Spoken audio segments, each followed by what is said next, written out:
নমস্কার। ক্যালকাটা ডায়ালগস থেকে মনোজ দাসের প্রীতি ও শুভেচ্ছা নিন। এই যে মানুষটিকে দেখছেন, একজন বোম্বেতে, এনার নামে এখন একটা দারুণ হইচই পড়ে গেছে। হইচই পড়ার কারণটা হচ্ছে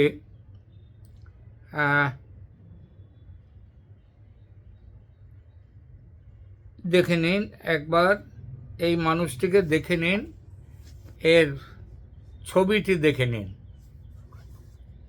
এই যে এর ছবিটি দেখে নিন।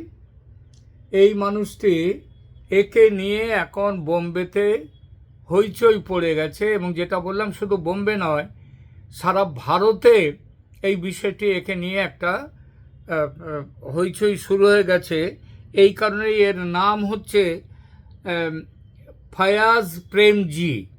ফায়াজ প্রেমজি। কেন এর নামটা কেন এসছে খবরে, তাহলে খবরটা একটু আপনাদেরকে, একটা হিন্দুস্তান টাইমস তারা যে খবরটি দিয়েছে সেই খবরটি একটু আপনাদের পড়ে শোনাই। প্রথমে লিখছে, পয়জন ক্যাপসুল কেস, উৎসবের মাঝে ভয়াবহ কাণ্ড। শুক্রবার মুম্বাইয়ের মহরমের মিছিলে বিষাক্ত ক্যাপসুল বিলি করার অভিযোগে ফায়াজ প্রেমজি নামে এক যুবককে হাতে নাতে গ্রেপ্তার করেছে কে? মুম্বাই পুলিশ। সূত্রে খবর, অভিযুক্তের ছক ছিল এই মিছিলে আসা মহরমের মিছিলে প্রায় 15,000 মানুষকে বিষ খাইয়ে খুন করার। কিন্তু 3 মহিলা ভলেন্টিয়ারের উপস্থিত বুদ্ধিতে কোনো রকমে প্রাণে বাঁচে সবাই। এড়ানো গিয়েছে ভয়ঙ্কর বিপর্যয়। এবার এই ঘটনার তদন্তে চাঞ্চল্যকর তথ্য সামনে এসেছে।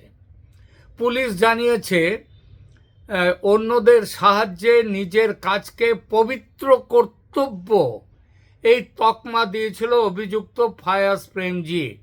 রে রোড এলাকার মুম্বাইয়ের, সেখানে আশুরার মিছিলে ভিড়ের সুযোগ নিয়ে ব্যথানাশক ও রোগ প্রতিরোধক এবং ইমিউনিটি বাড়ানোর ওষুধ বড়ি বলে ক্যাপসুল বিলি করছিল ফায়াজ। বলছিল যেহেতু ওই মহরমে নিজেদেরকে আঘাত করা হয়, সেই আঘাতে এই ওষুধটা খেলে নাকি তার জন্যে তাদের ততটা ব্যথা লাগবে না। জানা গিয়েছে ওই ক্যাপসুল খেয়ে অন্তত 11 জন অসুস্থ হয়ে হাসপাতালে ভর্তি হয়েছেন। প্রাথমিক তদন্তে জানা গিয়েছে ক্যাপসুলগুলিতে জিঙ্ক ফসফাইট নামে ইঁদুর মারবার বিষে, যেটা খুব কম মাত্রায় থাকে কিন্তু খুব বেশি মাত্রায় এই মারাত্মক বিষ মেশানো ছিল, যার কোনো প্রতিষেধক হয় না। Zinc phosphite. ধৃতের বিরুদ্ধে ভারতীয় ন্যায় সংহিতার মামলা রুজু করা হয়েছে, এবং এর পেছনে কি বড় চক্রান্ত রয়েছে তা খতিয়ে দেখছে মুম্বাইয়ের বাইকুল্লা থানার পুলিশ।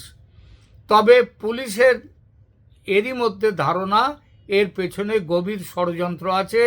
কারণ অভিযুক্ত ফায়াজ প্রেমজি প্রায় 30,000 ক্যাপসুল এবং 3.5 কিলোগ্রাম বিষ, ওই জিঙ্ক ফসফাইট, তার অর্ডার করেছিল এবং সেটা কিনে মিশিয়েছিল, ক্যাপসুল তৈরি করেছিল। এটা মুহূর্তের কোনো এটা ভুল কিংবা পাগলামি নয়।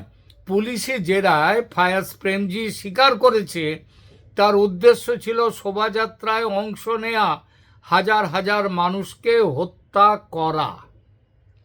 পুলিশ সূত্রের দাবি, অভিযুক্ত জেরায় বলেছে, আমি অন্তত 15,000 মানুষকে হত্যা করতে চেয়েছিলাম। অভিযুক্ত প্রেমজির পুনেতে যেখানে থাকতেন, পুনায়, সেই পাড়ায় যখন সংবাদ মাধ্যম NDTV প্রতিনিধি দল পৌঁছয়, তখন স্থানীয় বাসিন্দারা এক চাঞ্চল্যকর তথ্য দেন। তাদের দাবি, এর বিয়ে ছিল, স্ত্রী চলে গেছে, এবং সেই বিয়ে ভেঙে যাওয়ার পর থেকে প্রেমজি নাকি মানসিক ভারসাম্য হারিয়ে ফেলেছিল। কিন্তু মানসিক ভারসাম্য হারিয়ে এক মুহূর্তে ভুল তো এটা নয়, বিষের অর্ডার দেওয়া, সেই সমস্তগুলোকে ক্যাপসুলের সাথে ক্যাপসুল করে তৈরি করা, তারপরে সেই ক্যাপসুল আবার একটা দলকে সে তৈরি রেখেছিল, তাদেরকে দিয়ে ক্যাপসুল বিতরণ করা, এগুলো তো কোনো সাধারণ ব্যাপার নয়। পুলিশ এগুলোকে সাধারণ ব্যাপার মনেও করছে না। এই ঘটনাটা নিয়ে আমি এখন তার পুলিশের কি সন্দেহ, এই পুরো বিষয়টা নিয়ে এখানে আলোচনা করব। পুলিশের ধারণা যে এটা একটা সাধারণ অপরাধ নয়, বরং বহুস্তরীয় অপরাধের সম্ভাবনা এর মধ্যে রয়েছে। এটা কারো কাছে মনে হতে পারে ব্যক্তিগত উন্মাদনা, কারো কাছে সাম্প্রদায়িক হামলা, কারো কাছে দাঙ্গা বাঁধানোর পরিকল্পনা, আবার কারো কাছে আন্তর্জাতিক ষড়যন্ত্রের ইঙ্গিত। কিন্তু প্রশ্ন একটা, এর মধ্যে কোনটা কতটা সত্যি আর কোনটা অনুমান। আজকের ভিডিওতে আমরা ধাপে ধাপে দেখব এই ঘটনার কোন ব্যাখ্যা কতটা গ্রহণযোগ্য আর কোনটা কতটা দুর্বল। প্রথমে ঘটনাটা পরিষ্কার করে নিই। মুম্বাইয়ের মহরমের মিছিলে এক ব্যক্তি বিষাক্ত ক্যাপসুল বিতরণ করার অভিযোগে ধরা পড়েন। এটা আগেই বলেছি। ক্যাপসুলগুলোকে বলা হয়েছিল পেন কিলার বা হেলথ সাপ্লিমেন্টের মতো করে প্যাক করা হয়েছিল। পরে জানা যায় এর মধ্যে ছিল জিঙ্ক ফসফাইড, একটি অত্যন্ত মারাত্মক বিষ, এবং তা খুব বেশি পরিমাণে ছিল। সাধারণ ইঁদুর মারার কাজে এগুলো অল্প পরিমাণে ব্যবহৃত হয়, আর এর কোনো প্রতিষেধক হয় না। এখানে সবচেয়ে গুরুত্বপূর্ণ বিষয় হলো এটি কোনো আকস্মিক ঘটনা নয়। এটা পরিকল্পিত, লুকিয়ে করা এবং ধর্মীয় ভিড়কে লক্ষ্য করে করা এক ধরনের স্যাবোটেজের মতো দেখাচ্ছে। আর একটা জরুরি তথ্য হলো, পুলিশ ও সংবাদ মাধ্যমের রিপোর্টে বলা হয়েছে 11 জন অসুস্থ হয়েছে এবং একজন তার মধ্যে রীতিমতো অসুস্থ। অর্থাৎ শুধু ভয় দেখানো বা হালকা শিক্ষা দেয়া ধরনের ব্যাখ্যা এটা নয়। তাহলে এখন আসি, কোন ধারণায় সে কি মারতে চেয়েছিল মানুষকে, নাকি একটু অসুস্থ করে শিক্ষা দিতে চেয়েছিল? এই তত্ত্বটা শুনতে প্রথমে নরম লাগে, কিন্তু বাস্তবে এর ভিত্তি খুব দুর্বল। কারণ এখানে একটা জিনিস মনে রাখতে হবে, মহরমের মিছিল, মহরম যদিও শিয়া মুসলিমদের পরব এটা, কিন্তু পশ্চিমবঙ্গ কিংবা ভারত কিংবা বাংলাদেশ সর্বত্র এটা মহরমে শুধু শিয়া মুসলিমরা থাকে না, তারা এটা মুসলিমরা, পুরো মুসলিম সমাজ, এমনকি সুন্নি মুসলিমরাও তারাও এর পরব করে। এবং সেখানটায় এমন একটা ধারণা প্রথমে করা হচ্ছিল যে সুন্নি মুসলিমদেরকে মারবার জন্যে, কারণ এই যে প্রেমজি, এই যে যার কথা বললাম যে এ হচ্ছে শিয়া মুসলিম, তাহলে একটা কথা হয়েছিল সে বোধহয় ক্যাপসুল বিতরণ করলে এটা ভেবেছিল যে যারা সুন্নি মুসলিম যারা অংশ নিয়েছে তাদেরকে মারার একটা চিন্তা, এইরকম কথাও এর মধ্যে এসছিল। এখানে দেখুন, মারতে চায়নি, শুধু একটু শিক্ষা দিতে চেয়েছিল তাদের। এটা ঘটনার যে ভয়াবহতা সেটা কমিয়ে দেখানো। সোজা কথা, এই ব্যাখ্যা প্রমাণের ওপর দাঁড়ায় না। তাহলে প্রশ্ন উঠছে, যে ব্যক্তি এই কাজ করেছে সে তো শিয়া, তাহলে তার লক্ষ্য কী ছিল? মহরমের তাজিয়ায় অংশ নেওয়া মানুষ, তাহলে তাদেরকে কেন মারতে গিয়েছে? কেন? কারণ একাধিক রিপোর্টে ইঙ্গিত পাওয়া গেছে যে অভিযুক্ত যেহেতু শিয়া সম্প্রদায়ের সঙ্গে সম্পর্ক, যদি তা সত্যি হয় তাহলে সে তার নিজের সম্প্রদায়কে মারবে কেন? তাদেরকে সুন্নি কিছু লোক থাকতেই পারে, সুন্নি হয়েও মহরমের মিছিলে থাকতেই পারেন, থেকেছেনও পশ্চিমবাংলায়, আমি স্বচক্ষেও দেখেছি এসব ঘটনা। কিন্তু তিনি সেটা শিয়া সুন্নি ভেদ করে তিনি মারতে চাননি, তিনি মারতে চেয়েছেন মূলত মুসলিমদের। সেখানে মানুষ নিজের সম্প্রদায়ের বিরুদ্ধে আঘাত করছে কেন? কারণ শিয়া বা সুন্নি যেই হোক সে তো মুসলিম, তাহলে তাকে কেন? এইখানে প্রশ্ন উঠে আসছে যে তাদেরকে মারার যে চিন্তা, সেটা কি তাহলে দাঙ্গা বাঁধানোর কোনো প্ল্যান? এইটাই মুম্বাই পুলিশের ঘুম কেড়ে নিয়েছে। এই সম্ভাবনা একেবারে উড়িয়েও দেওয়া যায় না, কারণ ভারতে ধর্মীয় সমাবেশে বিষ প্রয়োগ বা বড় ধরনের হামলা হলে পরিস্থিতি সহজেই উত্তেজিত হতে পারে। তখন কেউ যদি গুজব ছড়ায় যে অমুক সম্প্রদায় করেছে, তাহলে সাম্প্রদায়িক উত্তেজনা কয়েক ঘন্টার মধ্যে ছড়িয়ে পড়তে পারে। এই দিক থেকে দেখলে মাস পয়জনিং মানে শুধু শারীরিক ক্ষতি নয়, এটা হতে পারে সাইকোলজিক্যাল ট্রিগার, যা সমাজে আতঙ্ক, প্রতিশোধ, উত্তেজনা তার আগুন জ্বালাতে পারে। তাই দাঙ্গা বাঁধানোর প্ল্যান ছিল, এই অনুমান সম্ভব। কিন্তু এখানে একটা সতর্কতা আছে, দাঙ্গা বাঁধাতে চাইলে সাধারণত শুধু ভিড়কে ক্ষতি করলেই হয় না, বরং সেই ঘটনার বয়ান কিভাবে ছড়ানো হবে সেটাও গুরুত্বপূর্ণ। অর্থাৎ প্রোপাগ্যান্ডা লেয়ার, একটা প্রোপাগ্যান্ডা লেয়ার দরকার। এখনো পর্যন্ত এই প্রোপাগ্যান্ডা লেয়ারটা কিন্তু খুঁজে পাওয়া যায়নি, তবে সেটা ঘটনার পরেও করা যায়। তাই এটি একটি বলা যায় এই সম্ভাবনাটা আছে। কিন্তু তার থেকেও বড় একটা জিনিস আসছে, সেটা হচ্ছে এর পেছনে ইরান লিঙ্ক আছে কিনা। কারণ গত 3-4 বছরে এই মানুষটি, এই যে ফায়াজ প্রেমজি, যিনি এই ঘটনাটা ঘটাতে গিয়েছেন এবং ঘটিয়েছেন, তিনি 19 বার তিনি ইরান এবং ইরাকে গেছেন। তার মা এবং বোন তারা ইরানে থাকে, বোন সেখানে একটা কাজ করে এবং মা সেখানে গেছে। তাহলে কি এখানে ইরানের সঙ্গে তার কোনো 19 বার গেছে গত 3 বছরে এই মানুষটি ইরানে।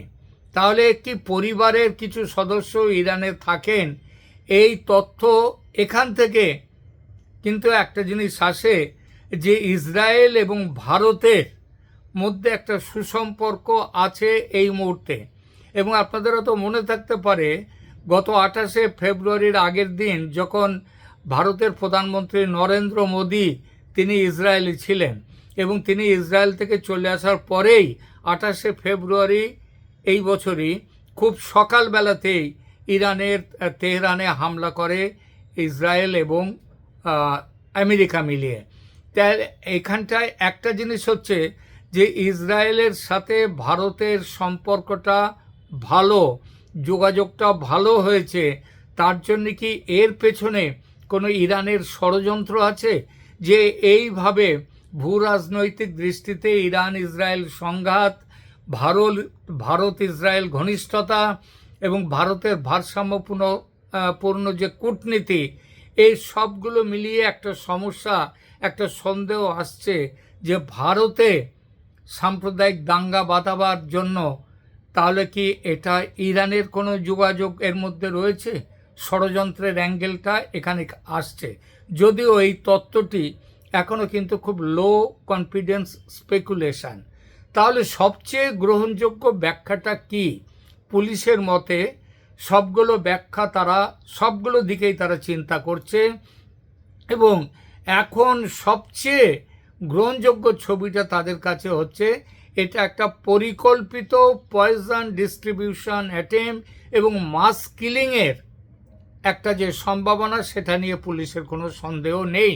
দ্বিতীয়ত লক্ষ্য ছিল একটা ধর্মীয় সমাবেশ, অতএব এর পেছনে ধর্মীয় বা সাম্প্রদায়িক সংবেদনশীলতায় আঘাত করার অপারেশন এটা ছিল। এটাও পুলিশের মতে এটাও পুলিশ মেনে নিচ্ছে। তৃতীয়ত, এর মাধ্যমে দাঙ্গা বা বিশৃঙ্খলা তৈরি করার একটা সম্ভাবনা যে ছিল, সেটাও পুলিশের রাডারে আছে। চতুর্থত, এখানে আন্তর্জাতিক নেটওয়ার্ক লিঙ্কের সম্ভাবনা, কারণ সে 19 বার গত 3 বছরে সে ইরান এবং ইরাকে গেছে। সুতরাং একটা আন্তর্জাতিক নেটওয়ার্ক, ইরান সরকার নয় কিন্তু সেখানকার কোনো সন্ত্রাসী সংগঠনের সাথে তার লিঙ্ক থাকার সম্ভাবনা কিন্তু উড়িয়ে দেওয়া যায় না, এবং তারা ভারতে একটা বড় ধরনের সাম্প্রদায়িক দাঙ্গা বাঁধাতে চাইছে, এটাও বোঝা যাচ্ছে। অর্থাৎ সবচেয়ে যুক্তিসঙ্গত যে ব্যাপারটা হলো, এটা এককভাবে করা কোনো চরমপন্থী ধাঁচের স্যাবোটেজ নয়, অথবা এটা কোনো ছোট নেটওয়ার্কের পরিকল্পনা নয়। এটা একটা বড় কিছু করবার ইচ্ছা, বড় কিছু করার প্ল্যান। সবশেষে একটা কথা খুব জরুরি, এবং যেটা মুম্বাই পুলিশের ঘুম কেড়ে নিয়েছে, সেটা হলো যে সারা ভারতে এই বিষয়টা নিয়ে আর কোনো প্ল্যান আছে কি না। কারণ আপনি কল্পনা করতে পারবেন বিষ প্রয়োগে একটা বড় জমায়েত, মহরমের জমায়েত, যেখানে 20-25 হাজার মানুষ, সেখানে সে আবার বেশ কিছু মানুষকে কাজে নিয়োগ করেছে এই ট্যাবলেট ডিস্ট্রিবিউশনের জন্য। সুতরাং একটা বড় কোনো ব্যাপার থেকে 3 জন পুলিশের স্বেচ্ছাসেবক পুলিশ থেকে রাখা হয়েছিল, তারাই 3টি মহিলা, তারা এই ব্যাপারটা প্রথম ধরতে পেরে তারা ফোন করে পুলিশের হেডকোয়ার্টারে জানায় এবং হেডকোয়ার্টার থেকে সাথে সাথেই লোকজন এসে তারা করেছে কি একে অ্যারেস্ট করেছে এবং এর দলের আরও কিছু মানুষকে তারা অ্যারেস্ট করেছে। কিন্তু তাদেরকে জিজ্ঞাসাবাদ করে যেটা পাওয়া গেছে সেটা হচ্ছে তারা কিছুই জানে না, তারা শুধু ওই পেন কিলার এবং হেলথ সাপ্লিমেন্ট হিসেবে ডিস্ট্রিবিউশনের জন্যে তাদেরকে নিয়োগ করা হয়েছিল টাকার বিনিময়ে। এটা একটা ভয়ঙ্কর ঘটনার হাত থেকে কিন্তু বেঁচে গেছে একটা বড় সংখ্যক মুসলিম সম্প্রদায়ের মানুষ। এবং শুধু মুসলিম সম্প্রদায়ের নয়, এই ঘটনার অভিঘাত যেটা হতে পারত সেটা তো ভয়ঙ্কর, হিন্দু মুসলিম নির্বিশেষে। সুতরাং সাবধান হতে হবে সবাইকে। মুম্বাই পুলিশ সতর্ক করে দিয়েছে সবাইকে সাবধান করার জন্যে যে এই ধরনের একটা চক্রান্ত হচ্ছে। এখনকার মতো এখানেই রাখছি, ধন্যবাদ।